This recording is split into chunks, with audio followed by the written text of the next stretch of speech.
What if I told you there's a number in your bank account that can literally change how your brain reacts to stress?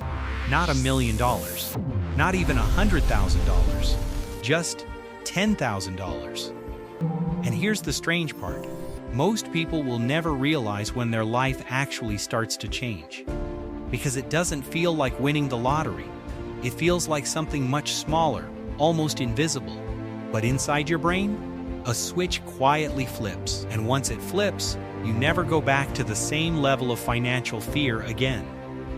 Now, before I explain why, I want you to picture something uncomfortable. It's 3 a.m., you're staring at the ceiling, and your brain is doing something it does best when you're broke, running simulations of disaster. Your car breaks down tomorrow, your phone dies, your job disappears, your rent increases, and suddenly, your mind is calculating survival like a machine. But here's the twist nobody talks about. That anxiety is not random. It's actually a financial threshold problem. And today, you're going to understand exactly where that threshold is. Let's get real for a second. Most people think money stress comes from low income. But that's not the full truth. Because I've seen people earning $5,000 a month who still live in constant panic. And I've seen people earning $1,000 a month who somehow feel calmer. So what's actually going on? It's not just income, it's buffer space. The space between you and disaster. And when that space is zero, everything feels dangerous. Let me show you what that looks like. You're at a grocery store. You pick up 2 items, generic cereal or the name brand. And suddenly your brain starts calculating, if I spend this extra $2, what do I have to sacrifice later? Now imagine this same thinking happening 50 times a day. That's not life. That's survival math. And here's where things get interesting. Because your brain is not designed for this level of constant calculation, it burns energy. It creates anxiety. And over time, it reshapes your entire personality. You become more reactive, more stressed, more defensive, more emotionally tired, not because you're weak, but because your brain is overloaded. And then something strange happens, a number appears that changes the system completely. Let's talk about what life looks like with zero savings, no buffer, no safety net, just paycheck to paycheck survival. Now listen carefully. This is where psychology becomes brutal, because every decision starts feeling like a threat. A car noise? Stress. A medical bill? Panic. A job conversation? Fear. Even a friend inviting you out to eat is not a social moment anymore. It's a financial calculation. And slowly, something inside you changes. You stop thinking long-term. You stop taking risks. You stop investing in yourself.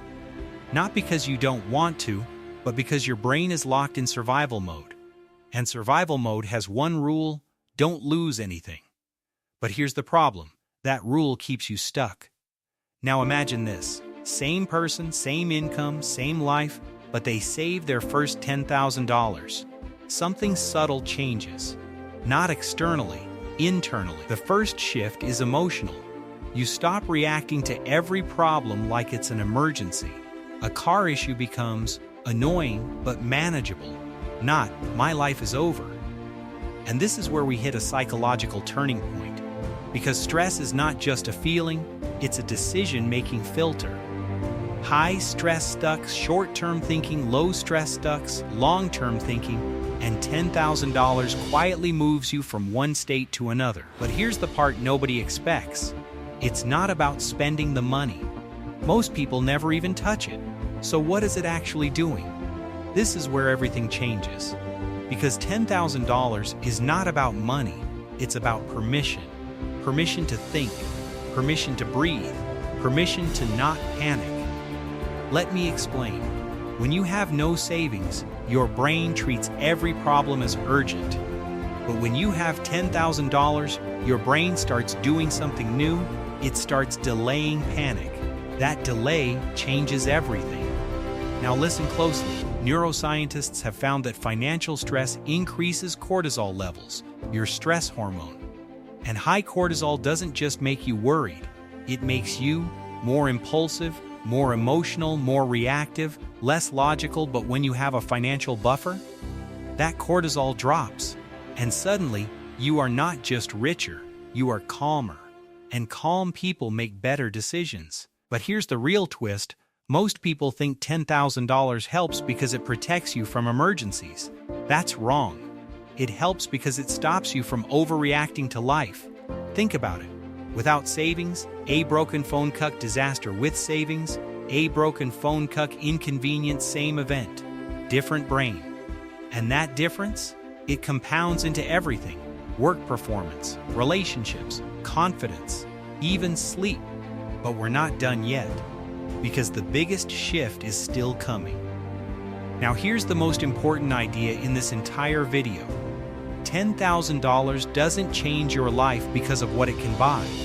It changes your life because of what it prevents. It prevents panic decisions. It prevents desperation. It prevents bad deals. And most importantly, it prevents the identity of someone who is always behind. Because when you're always behind financially, you stop thinking like a builder and start thinking like a survivor. But once you hit that $10,000 mark, something shifts. You start noticing opportunities instead of obstacles. You stop saying, "I can't afford it," and start asking, "How can I make this work?" And that one question is where financial transformation begins. But here's something even more powerful. Most people think saving is about discipline. It's not. It's about identity. Because people don't fail to save money. They fail to become the type of person who saves money. And once that identity changes, everything becomes easier. Saving $1,000 feels hard. Saving $5,000 feels easier. Saving $10,000 starts feeling automatic. And at that point, you are no longer just surviving. You are building. Now let me leave you with this thought. Two people can earn the same income. One stays stuck, the other builds $10,000. And over time, the gap between them is not income, it's psychology. One reacts to life, the other shapes it. And that difference starts with a number that most people underestimate, $10,000. Not because it's magical, but because it is the first time your brain realizes, I am no longer trapped